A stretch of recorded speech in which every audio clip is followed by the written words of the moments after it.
What's up, guys? Your boy, 20K13. Gonna give you guys a wrestling news wrap up for September 2nd, 2015. Brock Lesnar vs. Big Show at WWE Madison Square Garden live event, October 3rd. It was announced on Madison Square Garden website that Brock Lesnar will face the Big Show at the WWE live event at Madison Square Garden in New York City on Saturday, October 3rd. The event will be broadcast on WWE Network, or at least a portion of it will be. The last WWE Network live event special was in Tokyo, and 2 hours of that show were part of the broadcast. There was a rumor out last month that Lesnar would be facing Bo Dallas at the Madison Square Garden show, but it was never made official. Most of the advertising is being built around Lesnar making his Madison Square Garden return after over a decade. The last time Lesnar faced Big Show was at the 2014 Royal Rumble when Lesnar destroyed Show in a short match that was made to make Lesnar look as dominant as ever. They are familiar rivals with a long history, including one of the most famous SmackDown moments ever when they broke a ring in a planned spot in 2003. Other matches advertised for the event are John Cena vs. Seth Rollins, Randy Orton vs. Sheamus, Dolph Ziggler vs. Rusev, and Chris Jericho vs. Owens. Other enacts include the Dudley Boys making their Madison Square Garden return, Mark Henry, Stardust, The New Day, Team Bella, and more. For Cena vs. Rollins, it said it is a U.S. title match without mentioning the WWE title, which could be an error or a sign that Sting is winning the WWE title. It could also just mean that only the U.S. title will be on the line. The Jericho vs. Owens match is intriguing. They have wrestled a few times at live events in the last month, but it's never been broadcast, so that should be a nice treat for WWE Network viewers. As always, the card is subject to change. For now, though, Lesnar does appear to be facing Big Show. WWE Hall of Famer Jimmy Snuka wasn't arrested and is at home. Jimmy Snuka was not arrested and is back at home after talking to police. A furious Bill after providing the update, following several websites reporting erroneous information that Snuka had been arrested and held in jail. What actually happened was Snuka was arraigned and he and his wife went to the arraignment, and after the charges were read, he and his wife got in their car and went home. Bail was posted and Snuka isn't being held in jail. The case revolves around the death of Nancy Argentino in 1983. The Wrestler Observer website is reporting that Snuka was charged with third-degree murder and involuntary manslaughter. Argentino passed away after suffering traumatic brain injury, in addition to cuts and bruises.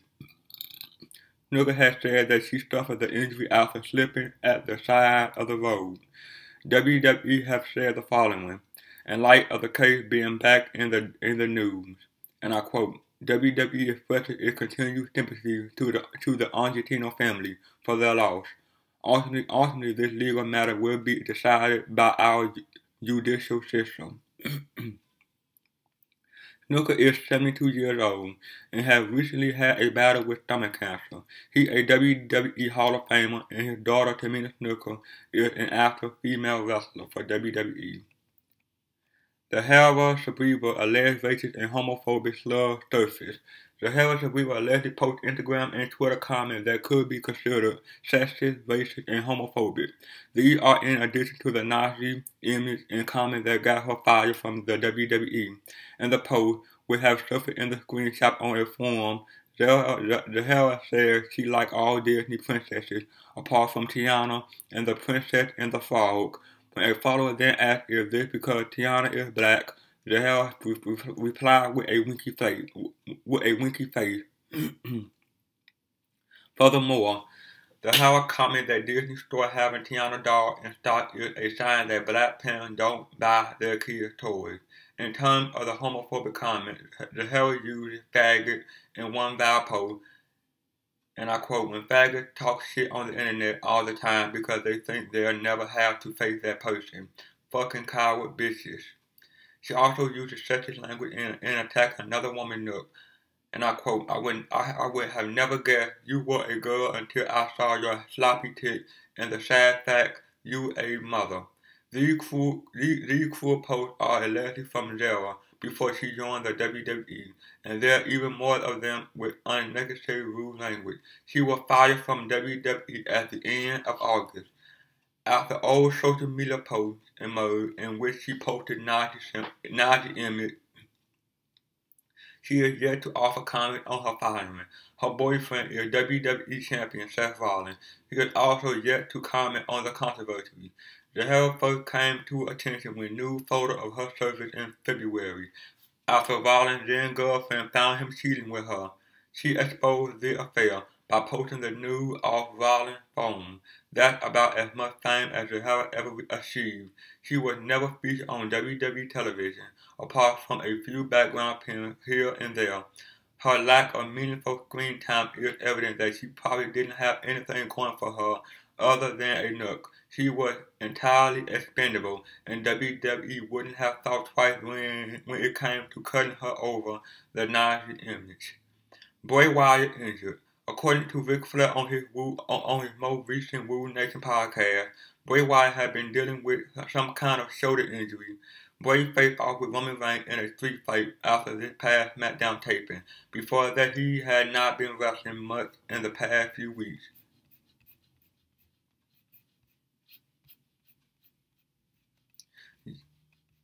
Jericho Madison Square Garden opponent confirmed.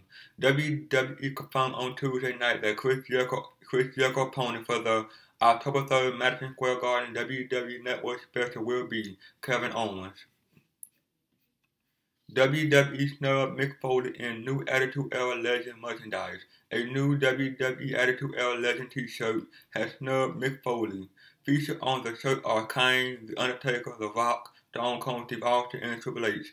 This has provoked outrage in the internet wrestling community, with many fans believing that Triple H is on the shirt at the expense of Foley. It wasn't until much later in the Attitude Era that Triple H really became a big star, ironically after Foley put him over at Royal Rumble 2000.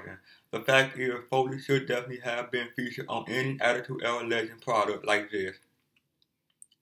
It was Steve Austin, The Rock, and Mankind who were the hottest stars of that era at one point. Indeed, it was Mankind's WWF title win on Raw which had been heavily credited as a turning point in the Monday Night War. That was the night WCW really was rocked by the WWF, with huge numbers of viewers switching over from Nitro to Raw. You could say that Mankind's edgy and unlikely win was typical of the Attitude Era spirit. So why would WWE ignore Foley on this product? The company seemed to be on good terms with him after featuring him in the opening of SummerSlam 2015. Yet this latest product seems to suggest that his Attitude Era legacy is barely worth referencing. They should have had him on there, and fans buying the shirt should think about whether it really represents the era. Dean Ambrose opened up about relationship with Renee Young. Dean Ambrose had opened up about his relationship with Renee Young during an interview on the Gorilla Position podcast. His speaking about her is a little surprising. He had been one of the most private wrestlers in the business these past few years, including an almost non-existent social media presence. That's pretty rare these days, with WWE encouraging talent to use social media and share their private lives. His rare comment about his private life are just a few months after Young confirmed they were a couple. It was one of the worst kept secrets in wrestling, and even when confirming it, she said that they like to stay private with it. Now Ambrose had broke his silence, and I quote, "I wouldn't be with anything less than the optimal, most beautiful, and most tremendous girl in the world," he said. "But the bottom line is, she's far too good for me. But it's far too late, and I got my claws stuck into her now. She can't go anywhere." He then joked that she got a pretty good catch as well. Would a girl like that want to be with anyone but the legendary Dean Ambrose? So it's going to work. They've been together for a long time now, and there even been subtle hint on screen during interviews that there's a relationship there. It probably wouldn't be an awful idea to put them together as an on-screen couple, perhaps in a reimagining of Randy Savage and Miss Elizabeth. But given their private history, It also wouldn't be surprising to see this relationship stay on the quiet. It would be difficult to imagine Dean Ambrose doing Total Divas anytime soon. Sting helped WWE Raw ratings higher since June 15th. The WWE Raw viewership numbers are in for this week, and the news is good because the show received its highest number of viewers since June 15th. The 3-hour average was 3,894,000 viewers. The first hour did 3.87 million viewers. The second hour did 3.99 million viewers, and the third hour did 3.83 million viewers. The official rating is not out yet. That's a slight upgrade from the 3.72 million viewers from last week's Raw that followed SummerSlam, which was considered a disappointment following that big Undertaker-Lesnar match. The June 15 Raw, which followed WWE Money in the Bank, did 4.11 million viewers, which was the highest since the March 30th episode after WrestleMania. Who gets the credit for this week's better number? Sting should get part of it. WWE advertised Sting as the opening part of the show a few days in advance. They also advertised 4 matches, which is more than the usual, so perhaps they will do that again in the future. Fans may think that viewership numbers don't matter as much as they used to since a lot of people DVR the show or watch clips online, but they are still important for channels like USA Network and the advertisers that are helping to pay the bills. While the improvement in the viewers number is impressive, WWE might want to think about announcing Sting for a match on Raw, just to see if they could get a good rating for his first ever match on Raw. Plus, the man could use a win. And finally, Adam Rose debuted new WWE gimmick as the Party Pooper. The career of WWE superstar Adam Rose has taken a lot of twists and turns since he signed with the company 5 years ago. In April 2014, he had a breakthrough as he made the main roster as Adam Rose, the babyface leader of the Party Posse that was there to have fun. Once that gimmick failed, he turned heel, and recently he debuted a new look as the Party Pooper, Adam Rose. His new gimmick started at last week's main event taping against Jack Swagger and continued as this week against Fandango. The new look for Rose consists of black tights, glasses, and a polo shirt. It's basically the opposite of what he was doing before in a way to get the crowd to hate him. The image above is something he tweeted on August 23rd. Last month at WWE Live event, he was teaming up with Brad Maddox as a new tag team that bragged about how muscular they were. It didn't make it to TV. WWE clearly liked Rose enough to keep him on the roster, but they don't seem to know what to do with him. This new gimmick sounds similar to what the Right to Censor were doing about 15 years ago, when guys like Val Venis and The Godfather were the opposite of what they were when they were popular. This doesn't seem like a gimmick that will work that well, so there's no telling how long it might last. Well, that's it, guys. Like, comment, subscribe.